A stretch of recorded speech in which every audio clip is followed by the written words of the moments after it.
तो स्टूडेंट्स आज के डेट में हम पढ़ेंगे मॉडल वर्ब। सबसे पहले हम जानेंगे कि वर्ब कितने प्रकार के होते हैं। तो सामान्य तौर पे अगर वर्ब की बात करें तो हमने बताया था कि 5 प्रकार वर्ब के 5 रूप होते हैं। प्रकार की अगर बात करें तो 3 प्रकार के वर्ब होते हैं। एक होता है ऑक्सिलरी वर्ब, एक होता है समझो कि मेन वर्ब, और एक होता है कौन सा, मॉडल। थोड़ा ये तीनों में अंतर समझ लेंगे हम लोग। ऑक्सिलरी वर्ब जो भी होता है ये सहायक क्रिया के रूप में होता है, ये सपोर्टिंग वर्ब भी कहलाता है, हेल्पिंग वर्ब भी कहलाता है। मतलब कि ये जब भी यूज होता है तो मेन वर्ब को ये सपोर्ट करता है, इसीलिए इसे सपोर्टिंग कहते हैं या सहायक कहते हैं, ऑक्सिलरी कहते हैं। यदि अकेले अगर इसे यूज हम करते हैं तो यह भी मेन वर्ब के रूप में रहता है। जैसे मान लो मैं कहता हूँ he is going to Patna, पर ये तीनों में अंतर खूब बढ़िया से समझ लो। उसके बाद आज का हमारा टारगेट है मॉडल वर्ब। लेकिन मॉडल वर्ब तक आने के पहले हमें जानना होगा कि ऑक्सिलरी वर्ब क्या होता है, मेन वर्ब क्या होता है और मॉडल वर्ब क्या होता है। तो हमने बताया he is going to Patna, इसमें मेन वर्ब जो होता है वह है गो। मेन वर्ब क्या हो गया, गो। लेकिन गो से सेंटेंस बनाते समय हम सपोर्ट ले रहे हैं किसका, इज का। तो यहाँ पे इज जो है या हमारा ऑक्सिलरी वर्ब हो जाएगा या सपोर्टिंग वर्ब हो जाएगा या यही हमारा हेल्पिंग वर्ब होगा। और गो यहाँ पे कौन सा वर्ब हो जाएगा, मेन वर्ब हो जाएगा। अर्थात यदि किसी सेंटेंस में ऑक्सिलरी वर्ब और मेन वर्ब दोनों हो तो एक मेन वर्ब होता है और एक ऑक्सिलरी वर्ब कहलाता है। लेकिन यदि किसी सेंटेंस में सिर्फ हम ऑक्सिलरी वर्ब का प्रयोग कर रहे हैं, जैसे मान लो मैं कहते हैं कि ही इज ऑनेस्ट, जैसा हमने लिख दिया ही इज ऑनेस्ट, तो इस स्थिति में आप देख रहे हैं इज अकेले है। तो जब अकेले हो जाएगा तो ये हेल्पिंग नहीं है, ये किसी की हेल्प नहीं कर रहा है, अकेले अपने अस्तित्व को कायम करके रखा है, इसीलिए हम इसको क्या कहेंगे, मेन वर्ब कहेंगे। ये चीज जानेंगे हम लोग कि मेन वर्ब अगर दो हो तब एक इसमें मेन वर्ब होता है और बाकी सब हेल्पिंग वर्ब कहलाएंगे, ठीक है ना। लेकिन यदि अकेले यही क्यों ना हो तब उसको हम हेल्पिंग वर्ब ना करके क्या बोलेंगे, मेन वर्ब। हम देखते हैं ही के साथ हमने इज लगा दिया। अगर यहीं पे हम कहते आई तो आई के साथ लगाएंगे आई एम गोइंग, मैं जा रहा हूँ। तो इसमें समझो कि गो जो हो गया मेन वर्ब हो गया और एम क्या हो गया, हेल्पिंग वर्ब हो गया। लेकिन वहीं पे कह दो मैं कि आई एम गुड, तो इस वाक्य में एम क्या हो गया, बोलो, मेन वर्ब। मेन वर्ब कोई दिक्कत किसी को? तो हेल्पिंग वर्ब क्या है या ऑक्सिलरी वर्ब क्या है या सपोर्टिंग वर्ब क्या है, मेन वर्ब क्या है, ये समझ में आया?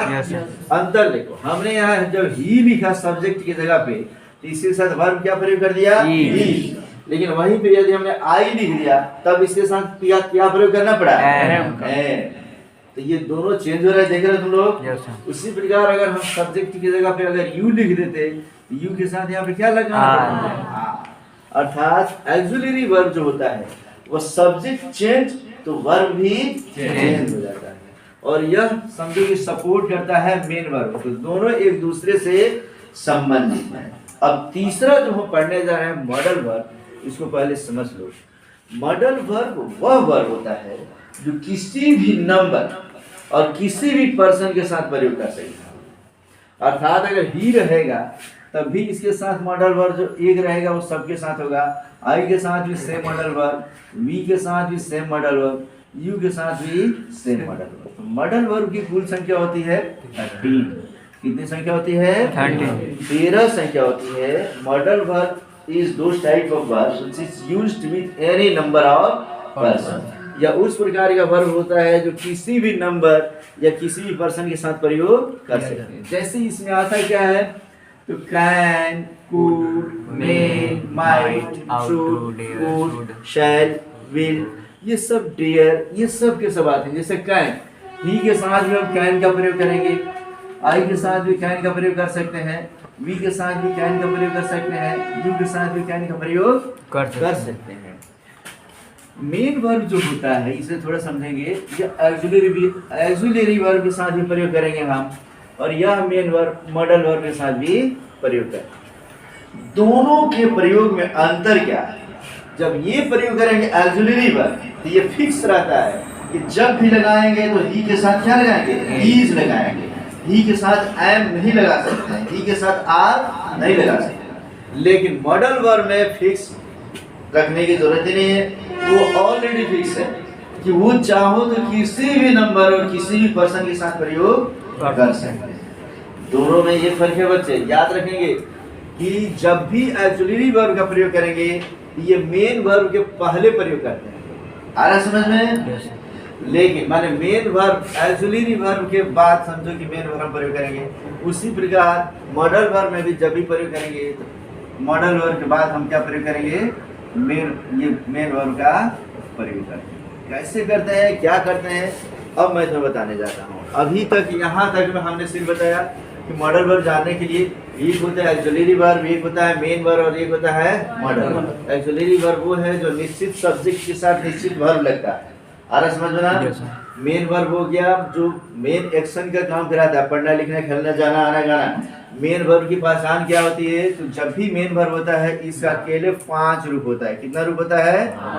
5। V1 V2 V3 V4 V5। जैसे मान लो मेन वर्ब में हमने रख दिया एक तो गो, तो गो का हमने पहला रूप क्या लिख दिया? गो। दूसरा क्या हो गया? वेंट। तीसरा क्या हो गया? गॉन। चौथा क्या हो गया? गोइंग। पांचवा क्या होगा? गोज। इस तरीके से जब V1 हुआ, V2 V3 V4 और V5। अंतर समझ लो, जब भी मेन वर्ब होगा तो मेन वर्ब के कितने रूप होंगे? 5। जैसे ईज का 5 रूप होगा कि नहीं? नहीं होगा। तो इसलिए ईज मेन वर्ब में आएगा कि नहीं? नहीं होगा। लेकिन अस्तित्व काम करने के लिए हम बोलेंगे इस वाक्य में ये मेन वर्ब अकेले रहेगा, तब समझ में आ गया ना जी? लेकिन वास्तविकता ये है कि जो भी मेन वर्ब की पहचान होती है किसके 5 रूप होंगे? V1 V2 V3 V4 और V5। इसमें से हम जब मॉडल वर्ब के बाद जो प्रयोग करेंगे इसमें से सिर्फ और सिर्फ V1 का प्रयोग होगा, बाकी किसी का प्रयोग हम नहीं करेंगे। समझ में आ गया? बाकी इसके बाद हम समझो कि पहला दूसरा तीसरा चौथा अलग अलग जगह पे हम अलग अलग इस्तेमाल करते हैं आवश्यकता अनुसार। तो हम जो मॉडल वर्ब पढ़ने जा रहे हैं बच्चे उस पर ध्यान देते हैं। हम लोग पूरा का पूरा मॉडल वर्ब मुश्किल से 5 मिनट में हम खत्म करेंगे। एक बार दिमाग यहाँ स्थिर रखे रहो, फिर उसके बाद मैं बैठ के तुम्हें लिखवाता हूँ और तब लिखोगे तुम। मॉडल वर्ब किसे कहते हैं? समझ में आ गया सबको? एक बार फिर से बता दूं कि वह वर्ब जो किसी भी नंबर या किसी भी पर्सन के साथ प्रयोग किया जा सके तो उसे हम क्या प्रयोग करते हैं? उसे हम मॉडल वर्ब कहते हैं। अब मॉडल वर्ब की संख्या कितनी होती है? 13 मॉडल वर्ब को हम 3-4 ग्रुप में बांटेंगे और तब पढ़ेंगे। इसके पहले ग्रुप में आता है हमारा, हिंदी में कहें तो सकना। क्या कहते हैं जी? सकना। मेरे साथ लिखते चलो, कॉपी में लिखो। सकना का अंग्रेजी में देखो कैन भी होता है, मे भी होता है, वुड भी होता है और माइट भी होता है। अब हम इसको थोड़ा सा बदलते हैं, लिखते भी चलना है और समझते भी चलना है। हमने बताया कैन, तो कैन का मतलब ये इसको हम प्रेजेंट टेंस में प्रयोग करेंगे तो इसका अर्थ होगा सकता है। और यहीं पे मे का अर्थ भी होता है सकता है। अगर हम फूड कर दें, कैन का मतलब सकता है, मे का मतलब सकता है, फूड का मतलब होता है सका और माइट का मतलब ही सका। इसको पास्ट टेंस में सकता था करके भी प्रयोग हम करते हैं, लेकिन थोड़ा सा कभी कभी चेंजिंग होता है, आगे बताऊंगा मैं। फिलहाल जानो कि सकता था या सका के लिए हम क्या प्रयोग करेंगे? गुड या माइट का प्रयोग करेंगे। अब इस दोनों में अंतर क्या है इसे समझो। कैन का प्रयोग, यहाँ ध्यान दो, थोड़ा पहले समझते हुए चलो। कैन का पास्ट फॉर्म होता है कुड और मे का पास्ट फॉर्म होता है माइट। दोनों का प्रयोग सकना के अर्थ में करते हैं, तो कब कैन लगाएंगे और कब मे लगाएंगे ये सीखिए। कैन और मे का प्रयोग सीख गए, किसी को पास्ट में कुड और माइट का प्रयोग करेंगे। यदि किसी भी वाक्य को बनाते समय यदि वो किसी की क्षमता या शक्ति माने एबिलिटी को अगर दर्शाता है तो समझेंगे कि वहां हम क्या प्रयोग करेंगे? कैन। और यदि किसी के भी समझो कि शक या संभावना अर्थात पॉसिबिलिटी, इसको अगर कोई वाक्य दर्शाता है तो हम क्या प्रयोग करेंगे? ये दोनों हम प्रयोग करते हैं किस टेंस में बोलो? Present tense. ये भी प्रेजेंट, लेकिन ये किस में प्रयोग करेंगे हम लोग? पास्ट टेंस, और ये भी प्रयोग करेंगे पास्ट टेंस। जैसे अब इसको बनाने का एक तरीका प्लस एग्जांपल जब मैं बताऊंगा तो पूरा क्लियर होगा बच्चे। यहाँ एक स्ट्रक्चर लिख रहा हूँ, अब मैं प्रत्येक खंड बदलते जाऊंगा। मॉडल वर्ब का एक ही स्ट्रक्चर होता है बनाने का। मॉडल वर्ब चाहे कोई भी दिया हो, इससे वाक्य को बनाना हो तो उसका स्ट्रक्चर यही लिख देता हूँ मैं। देखो स्ट्रक्चर लिखे, सबसे पहले लिखते हैं इसमें सब्जेक्ट। सब्जेक्ट के बाद हम लिखते हैं मॉडल वर्ब। मॉडल वर्ब में क्या क्या आ जाएगा बच्चे? मॉडल वर्ब के बटन में हम जैसे लिखना है कैन, कुड, डॉट डॉट, मान लो यहाँ पर हमने रख दिया शुड, ऐसे करके हमने डॉट डॉट कर दिया। मतलब जो इसमें 13 के 13 मॉडल वर्ब आते हैं, 13 हम यहाँ पे 13 यहाँ पे रख सकते हैं। अब इसके बाद से क्या लिखते हैं? मेन वर्ब का पहला रूप प्लस ऑब्जेक्ट प्लस, ये हमारा स्ट्रक्चर है। इसी पे सबको हम बनाएंगे। कोई भी वाक्य अगर दे दे तो किसी भी वाक्य को बनाना हो तो सबसे पहले हम क्या लिखेंगे? सब्जेक्ट। सब्जेक्ट के बाद क्या लिखेंगे? मॉडल वर्ब, कैन हो, कुड हो, मे हो, माइट हो, डियर हो, वुड हो, जो भी रहेगा, शैल, विल, सब यहाँ रखेंगे हम लोग। उसके बाद मॉडल वर्ब नहीं बल्कि क्या लिखेंगे? मेन वर्ब का पहला रूप, तब ऑब्जेक्ट प्लस अदर वर्ब। ये काम और करेंगे हम लोग। हमने जो तुम्हें बताया ये 4 यहाँ पढ़ाया, फिर तुम्हें 3-4 और पढ़ाऊंगा, और 2-4 करके ऐसे करके पढ़ाऊंगा। तो 13 का नाम लास्ट में एक जगह हम समरी करेंगे। तो तुम फिर जब बनाओगे तो शुरू में क्या करना है कि 13-14 लाइन छोड़ दोगे। हम शुरू में नहीं बता रहे हैं, लास्ट में मैं बताऊंगा, सबको एक जगह कराऊंगा। लेकिन तुम करोगे क्या बच्चे? तुम लोग उसको शुरू में ही लिखोगे। क्लियर है ना? अब हम इससे वाक्य बनाते हैं। जैसे मान लो सकता है, ऐसे एक वाक्य हमने एग्जाम्पल दिया यहाँ पे, वह अंग्रेजी बोल सकता है। वह अंग्रेजी बोल सकता है। मानो कोई व्यक्ति है और उसको देखते हो अंग्रेजी पढ़ रहा है, तुम्हें लगता है कि अंग्रेजी बोल सकता है। अगर लगता है कि वो बोल लेगा तब हम क्या प्रयोग करेंगे? कैन। और लगता है कि नहीं, हमें लगता नहीं कि वो अंग्रेजी बोलेगा। आ रहा समझ में? जो हिंदी ठीक से नहीं बोल रहा हो वो भला अंग्रेजी बोलेगा? उस स्थिति में हम मे का प्रयोग करेंगे। लेकिन ये सब दिमाग हम नहीं हो रहा है। वाक्य को पढ़ने से अगर कंफर्म लग जाए कि हाँ ये हो सकता है, कोई भी अगर व्यक्ति चाहे तो वो बोल सकता है, तो हम क्या प्रयोग करेंगे? कैन का। और शक होगा किसी वाक्य में तब हम प्रयोग करेंगे मे का। जैसे हमने 2 वाक्य बोला, वह अंग्रेजी बोल सकता है, और मान लो यहाँ मैं कहता हूँ कि आज वर्षा हो सकती है। मान लो कि गरजते हुए बादल को हम लोग देख लिए और देखकर हम लोग अनुमान लगा देंगे आज वर्षा हो सकती है। हम लोग कह देंगे तो बारिश हो जाएगी? नहीं। और अगर कह देंगे अंग्रेजी बोल सकता है तो बोल सकता है कि नहीं? बोल सकता है। कुछ नहीं बोला, यस नो वेरी गुड, इतना भी बोला ना, अंग्रेजी बोला कि नहीं? यस नो वेरी गुड तो बोल ही लेगा। लेकिन कह देंगे तो बारिश हो जाएगी, इसकी गारंटी नहीं है। बादल खूब उमड़ रहा है, हम लोग बोलेंगे पता चलेगा हवा में उड़ के दूसरे जगह चलेगा, बारिश हुई ही नहीं। अब वो भी सकती है।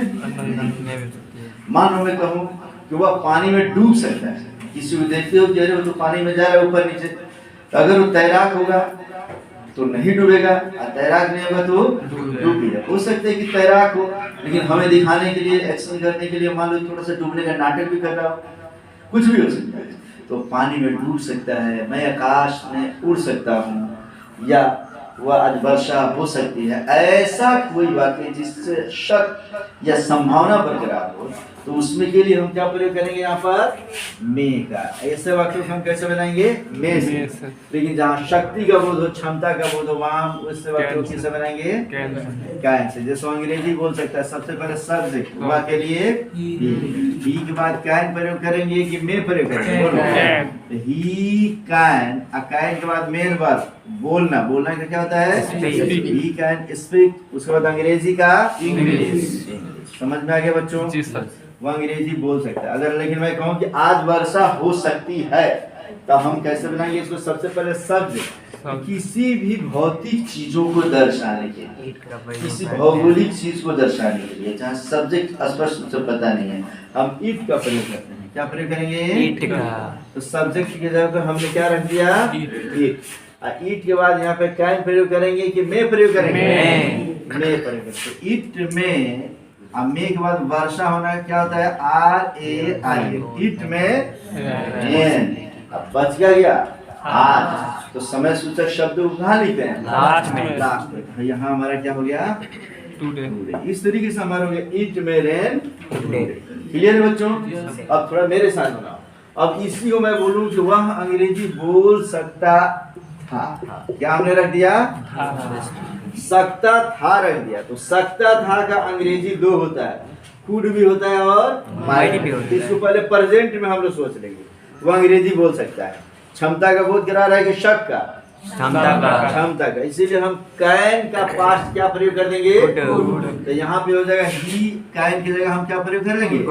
He could speak English. Clear है? और मैं कहूँ कि आज वर्षा हो सकती है, तो मैं अगर कहता कि कल वर्षा हो सकती थी, ऐसा मैं प्रयोग करता। आज की जगह हमने क्या कर दिया? कल वर्षा हो सकती थी, तो हम उसको प्रेजेंट में पहले सोचेंगे। क्लियर है कि वर्षा हो सकती है, हम कहेंगे तो वर्षा हो जाएगी, और नहीं भी हो सकती है तो हम कैन से बनाएंगे कि मे से? मे से। तो मे का पास्ट क्या होता है? माइट होता है। तो हम लिखेंगे इट माइट रेन। टुडे को बदल के हम क्या कर देंगे बच्चे? यस्टरडे। तो इस तरीके से हमने 4 मॉडल वर्ब पढ़ाया, कैन, मे, कुड, माइट। यहाँ तक में किसी को कोई दिक्कत नहीं है? तो 13 मॉडल वर्ब में से हमने 4 पढ़ चुके हैं, कोई परेशानी नहीं ना? चलो, तो इसके आगे अब मैं बताता हूँ। अब मैं क्या करूंगा, ये 4 के बाद लगातार हम बताएंगे तुम्हें। मुश्किल से 2-4 मिनट के अंदर हम लोग मॉडल वर्ब खत्म करेंगे बच्चे। सिर्फ मॉडल वर्ब का अर्थ मैं बताऊंगा। जैसे मान लो कैन मीन्स सकता है, ठीक है ना? शुड मीन्स चाहिए। ऐसा करके मैं लिखवा दे रहा हूँ, और यही पैटर्न लगा के और सभी वाक्य हम लोग बना लेंगे। तो क्लियर करते हैं बच्चे। मैं मात्र एग्जाम्पल मिटा रहा हूँ, अभी समझो। और एग्जाम्पल मैं दूंगा, तुमसे बनवा रहा हूँ, पहले समझो। तो पहले हम फर्स्ट ग्रुप में पढ़े हैं कैन, मे, कुड, माइट। ये चारों में कोई दिक्कत नहीं ना किसी को? ये सब नोट्स में भी होगा तुम्हारा, वहाँ देख लोगे। जिसको नोट्स नहीं मिला उसको मिल भी जाएगा। बैठ के लिखेंगे तो हम लोग पूरा नहीं कंप्लीट कर सकते हैं। तो हम इस चारों को मिटा के एक लाइन में लिख दे क्या? जी सर। तब देख लो, ये हमने क्या किया कि इसे मिटा दिया। चूंकि हम लोग ये पढ़ चुके हैं, तो हम लोग जो पढ़ रहे हैं इसमें से ग्रुप हम बांटते हैं इसको मॉडल वर्ब का। अब एक बार में मैं पूरा मॉडल वर्ब तुम्हें सिखाता हूँ। पहला मॉडल वर्ब हम बनाते हैं सकना से। तो सकना का 4 अंग्रेजी। पहला कौन? कैन। इसी का पास्ट क्या हो जाएगा? कुड।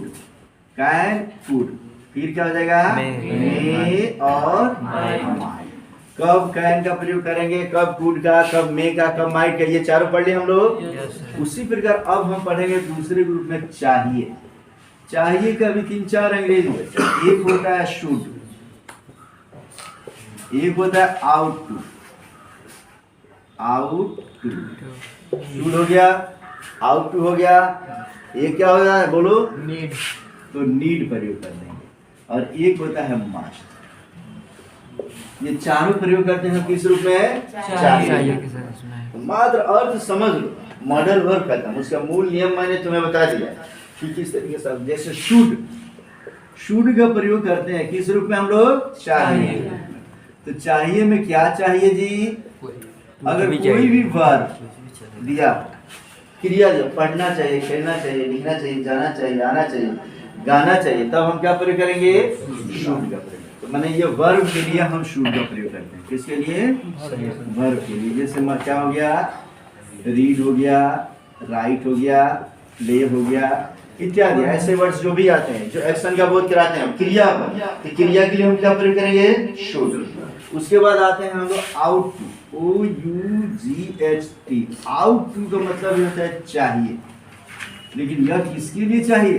कर्तव्य। इसको कहते हैं मोरालिटी। इसके लिए मोरालिटी के लिए। मोरालिटी का मतलब क्या समझेंगे जी?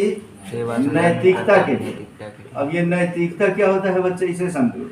दुनिया का वह काम, यदि जो कोई व्यक्ति अगर किसी काम को करता है और वो काम हर किसी के द्वारा, साधु हो, संत हो, चोर हो, डाकू हो, कोई भी हो, सबके द्वारा पसंद किया जाए, तो उससे हम क्या कहते हैं? नैतिकता। जैसे हमें गुरु का सम्मान करना चाहिए, ये वाक्य मैंने बोला। तो गुरु का सम्मान साधु संत अच्छे लोग करते हैं कि नहीं? करते हैं। और चोर करते हैं कि नहीं? चोर भी करते हैं। गुरु जी गुरु जी ने तो पॉकेट मारना सीख यार, गुरु जी के एरिया में पॉकेट हम नहीं काटेंगे, वो गुरु जी काटेंगे वहाँ पे। तो वो भी अपने गुरु का क्या करेगा, सम्मान करेगा बच्चा। समझ में गया जी? उसका भी जो चेला होता है पॉकेट मार का, वो गुरु के एरिया में नहीं पॉकेट काटता है। तो बोले ये गुरु जी के एरिया है ना, तो गुरु जी के एरिया हम लोग गुरु जी के छोड़ते हैं, गुरु जी काटेंगे सर पॉकेट, हम लोग दूसरे तरफ काटेंगे। आ रहा है समझ में? गुरु भी का सम्मान चोर भी करते हैं, डाकू भी करते हैं, सब करते हैं।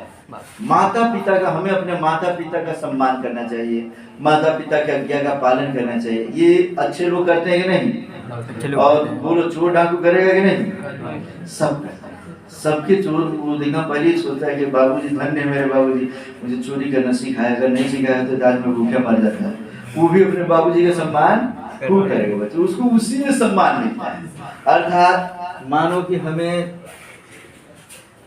अगर कहता है कि हमें माता पिता की आज्ञा का पालन करना चाहिए, हमें गुरु का सम्मान करना चाहिए, तो ये सब क्या है? नैतिकता है। तो इससे संबंधित जो वाक्य हम बनाएंगे, अभी पूछेंगे हम। तीसरा क्या इसमें? नीड। नीड का मतलब भी क्या होता है बच्चा? जरूरत चाहिए। लेकिन क्या चाहिए? इसमें हो गया नाउन चाहिए। क्या चाहिए जी? कोई नाउन चाहिए। नाउन। तो नाउन चाहिए मतलब कोई भी माने नाम। नाम मतलब क्या? कोई माने कोई व्यक्ति हो, कोई वस्तु हो, कोई स्थान हो, आ रहा समझ में ना? इत्यादि अगर उसको चाहिए तो हम क्या प्रयोग करेंगे?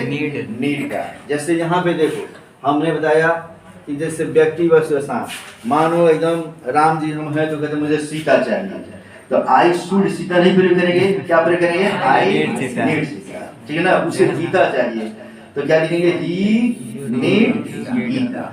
आ रहा समझ में?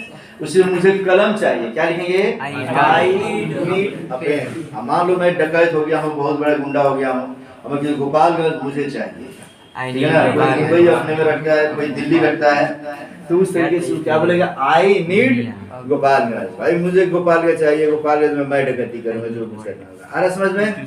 इस तरीके से नीड भी हो गया। नीड के बाद क्या प्रयोग करेंगे? मस्ट। मस्ट मतलब होता है अवश्य। मस्ट क्या होता है, क्या समझेंगे? अवश्य। अवश्य चाहिए। अब चाहे व्यक्ति हो, वस्तु, स्थान हो, या समझो कि कोई वर्ग हो, सब में हम अगर अवश्य चाहिए दिया है तो क्या प्रयोग कर देंगे? मस्ट। मुझे अवश्य पढ़ना चाहिए तो क्या लिखेंगे? I must read. आ रहा समझ में ना? I must read. अब हम तुमसे वाक्य बनवाएंगे और तुमसे वाक्य बनवा बना कर पूछेंगे। जल्दी जल्दी लिखते चलो, तो थोड़ा सा मैं भूलता हूँ।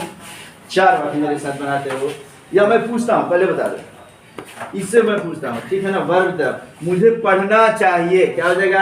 आई शुड मिला लेंगे, यहाँ पे इसको रखते हैं। I should read. मुझे खेलना चाहिए, आई शुड प्ले। उसे गाना चाहिए, आई शुड सिंग। उसे गाना चाहिए, ही शुड सिंग। समझ में आ गया सबको? अब इससे बनाते हैं। मुझे माता पिता की सेवा करनी चाहिए। I ought to serve our parents. हाँ, मुझे माता पिता की सेवा करनी चाहिए, तो मुझे के लिए क्या लिखेंगे? आई। मॉडल वर्ब में क्या लिखेंगे? आउट। और मेन वर्ब क्या? सेवा करनी चाहिए, तो सेवा करना क्या होता है? सर्व। आई आउट टू सर्व। मैं वाक्य इसे मात्र बनाता हूँ। मुझे माता पिता कि आज्ञा का, ये बनाता हूँ, आज्ञा का पालन करना चाहिए। ये वाक्य हमारा। वाक्य पढ़ते ही लगता है कि साधु हो, संत हो, डाकू हो, अच्छे हो, बुरे हो, सब अपने माता पिता की आज्ञा का पालन करना चाहते हैं। तो मुझे के लिए हम यहाँ पे क्या प्रयोग करेंगे? सब्जेक्टिव के समय आई। मॉडल वर्ब, क्योंकि आज्ञा का पालन करना चाहिए, चाहिए दिया है ना, ये नैतिकता का बोध करा रहा है, इसलिए हम क्या प्रयोग करेंगे? आई आउट टू। आउट टू के बाद अब हम प्रयोग करेंगे मेन वर्ब, पालन करना चाहिए। तो पालन करना, आज्ञा का पालन करना, पूरे आज्ञा का पालन करने का होता है ओबे। क्या होता है जी? आई आउट टू ओबे, मुझे आज्ञा का पालन करना चाहिए। किसका? माता पिता का, तो लिखेंगे द पेरेंट्स। हमें माता पिता के माने विशिष्ट, माने हमारे लिए मेरे माता पिता क्या है? विशेष है, तो हमें उनका आज्ञा का पालन करना चाहिए। समझ में आ गया? तो इसी तरीके से अगर कहें कि हम लोगों को गुरु का सम्मान करना चाहिए, हम लोगों को गुरु का सम्मान, हम लोग के लिए क्या प्रयोग करेंगे? वी। और उसके बाद सम्मान करना दिया है तो इसलिए क्या प्रयोग करेंगे? यहाँ पे क्या हो जाएगा? Respect. Respect. We ought to respect teacher. एक है तो टीचर, और गुरुओं का सम्मान करना होगा तो Teachers. सभी सम्मान करते हैं बच्चे। चोर भी सम्मान करते हैं गुरु के एरिया में। गुरु जी उसको क्या करना सिखाते हैं? चोरी करना, पॉकेट काटना, डाका डालना सिखाएंगे अपने साथ ले जाकर, तो वो भी अपने गुरु का सम्मान करेगा। हम लोग तो करते हैं बच्चे। क्लियर है बच्चे? अगला है इसमें से नीड। जैसे मान लो हमें एक व्यक्ति को दे दिया, ठीक है ना जी, मुझे मान लो कि अगर लड़का एकदम पगला गया, कहता है मुझे ऐश्वर्या राय चाहिए, तो क्या प्रयोग करेंगे बच्चे? आई के बाद क्या प्रयोग करेंगे? नीड, और तब लिखिएगा ऐश्वर्या राय, ठीक है ना जी। ये बात अलग है कि सामने वाला कहेगा तू बनता है अमरीश पुरी, हो जाएगा ऐश्वर्या राय। ऐसा करके कोई भी सेंटेंस वस्तु में हमने रख दिया क्या? कलम। मुझे क्या चाहिए जी? कलम चाहिए, तो क्या प्रयोग करेंगे? I need a pen. अरे समझ में ना? मुझे मुंबई चाहिए, जॉन बन गया, तो फिर क्या प्रयोग करेंगे? I need Mumbai. समझ में आ गया? तो इसके बाद से हमारा क्या बच गया? मस्ट। मुझे अवश्य एक कलम चाहिए, क्या प्रयोग करेंगे? I must a pen. मुझे अवश्य अंग्रेजी बोलना चाहिए, I must speak English. Clear? यहाँ तक में कोई दिक्कत? तो चार तो पहले हम पढ़े थे, अब इसको मिटा दूं मैं? Yes sir. मैं फिर से एग्जांपल तुमसे बनवा लेता हूँ। यहाँ तक लिखे हो कि नहीं तुम लोग? लिख लिए तो ठीक है, नहीं लिखे हो तो स्क्रीनशॉट लेके लिखना। Yes sir. या मैं इसका पेज दे देता हूँ तब लिखना। तो ये मैं मिटा दिया बच्चे। चार उधर हो गया, चार उधर हो गया, 8 हो गया। कितना मॉडल और हमने पढ़ लिया? 8 सर। 8 पढ़ लिया। 8 में कोई दिक्कत हुआ क्या किसी No को? sir. और कितना पढ़ना है हमें? 5 पढ़ना है। 5 पढ़ना है। तो 8 के बाद जो 5 पढ़ना है, उस 5 में से समझ लो तीसरे ग्रुप को तुम पढ़ चुके हो, और वह है इसमें होगा हो। इसके लिए हम क्या प्रयोग करते हैं? होगा होगी। शैल और विल का प्रयोग करते हैं। हमने तुम्हें बता दिया बच्चे, मात्र यही लिखते जाओ, ये लिख लेते हो तो तुम पूरा क्लियर कर लिए हो।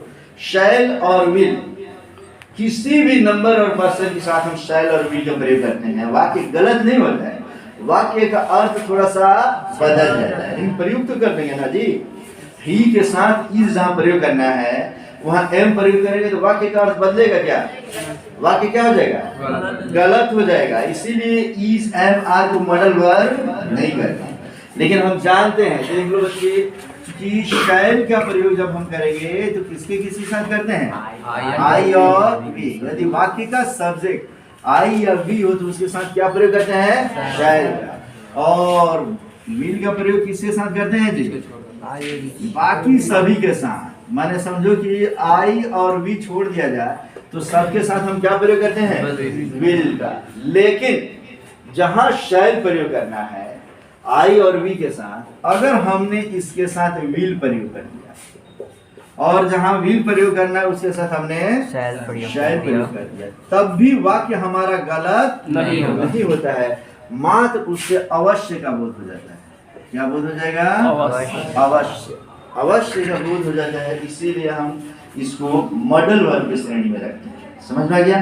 क्योंकि आई के साथ भी हम शैल प्रयोग करेंगे और आई के साथ हम विल का भी प्रयोग करते हैं। जैसे मानो मैं कहता हूं आई शैल गो टू पटना, मैं पटना जाऊंगा। आई शैल गो टू पटना मतलब क्या हो गया? मैं पटना जाऊंगा। अगर हम यही कहें कि I will go to Patna, तब भी वाक्य हमारा गलत नहीं हुआ।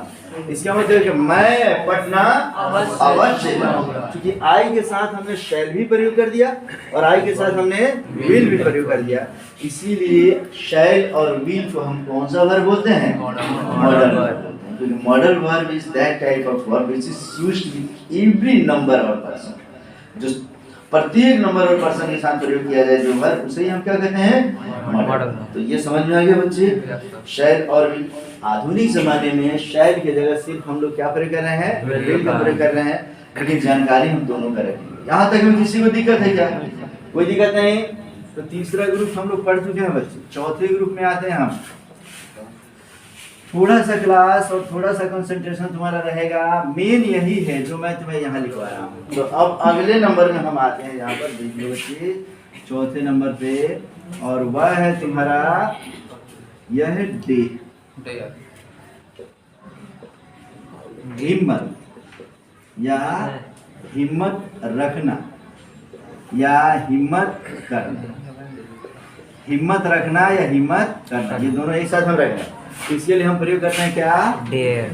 डेयर प्रयोग करेंगे हम लोग, डेयर। डेयर मीन्स हिम्मत, हिम्मत रखना, हिम्मत करना। मान लो जैसे कहते हैं ऐसा कोई वाक्य जैसे हिम्मत की बातें होती है तो उसको हम किसमें रखेंगे, मॉडल में। जैसे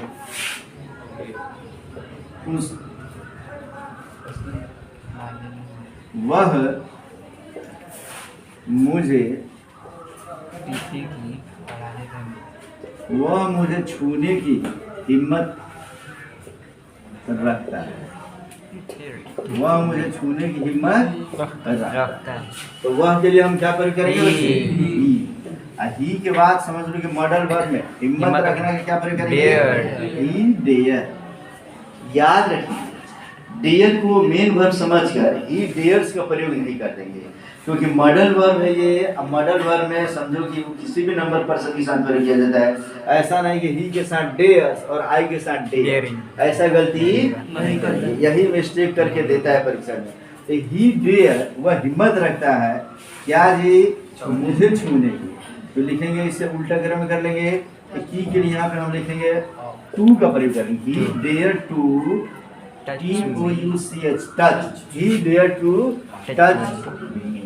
ये हो गया हमारा, वह मुझे छूने की हिम्मत रखता है।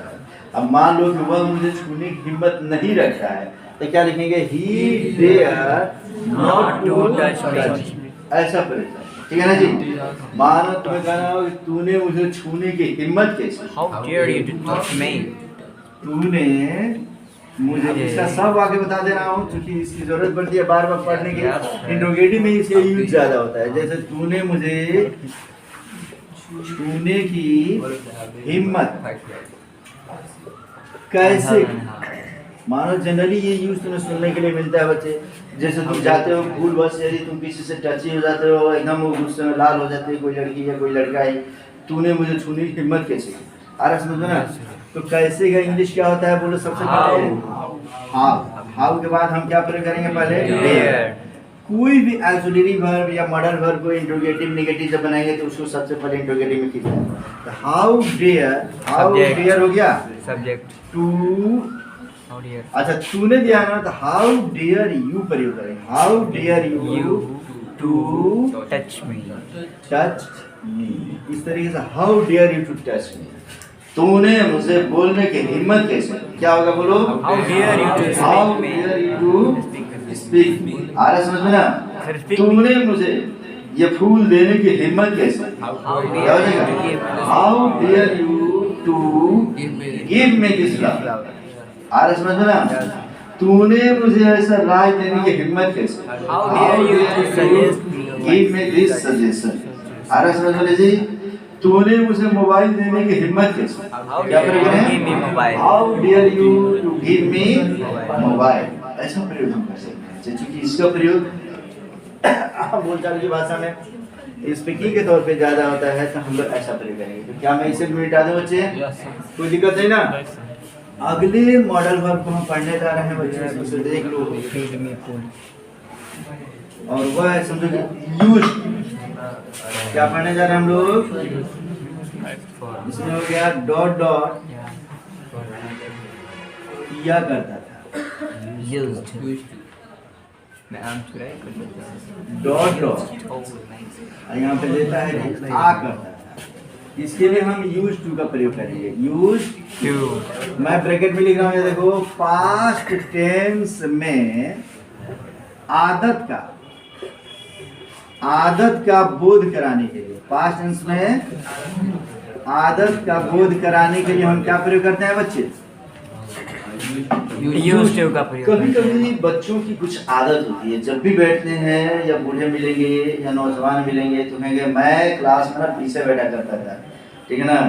मैं बाजार में जाया करता था, मैं जब भी बाजार जाता था ना रसगुल्ला जरूर खाया करता था या मैं समोसा खाया करता था। ऐसा करके बच्चे अपने पास्ट टेंस की आदत को बताते हैं कि मैं कैसा हुआ करता था, ठीक है ना जी। तो ऐसा कोई भी वाक्य हो जिसके अंत में आ करता था, जैसे मान लो कि मैं समोसा खाया करता, मैं समोसा खाया करता था। खाया करता था, ऐसा कोई वाक्य हो गया तो मैं के लिए हम क्या प्रयोग करेंगे? आई। आ करता था, खाया करता था, पास्ट टेंस की आदत का बोध करा रहा है ना। Yes, sir. तो हम क्या प्रयोग करेंगे? Used to. I use to, और उसका मेन वर्ब है, तो मेन वर्ब खाना का क्या हो Resort. जाएगा? I used to eat. I use to eat a samosa. Samosa हो का क्या जाएगा। लिखेंगे हम लोग? रिशॉल या होता तो है। समोसा लिख लेंगे या इसी को हम पेस्ट्री बोलते हैं, तो हम रिशॉल। पेस्ट्री भी लिख सकते हैं, ठीक है ना जी।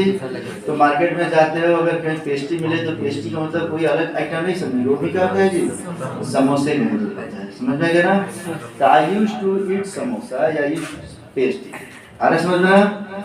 और कहाँ कहना खड़े हो तो बच्चे एक वाक्य बोलो, मैं क्लास में लास्ट बेंच पे बैठा करता था।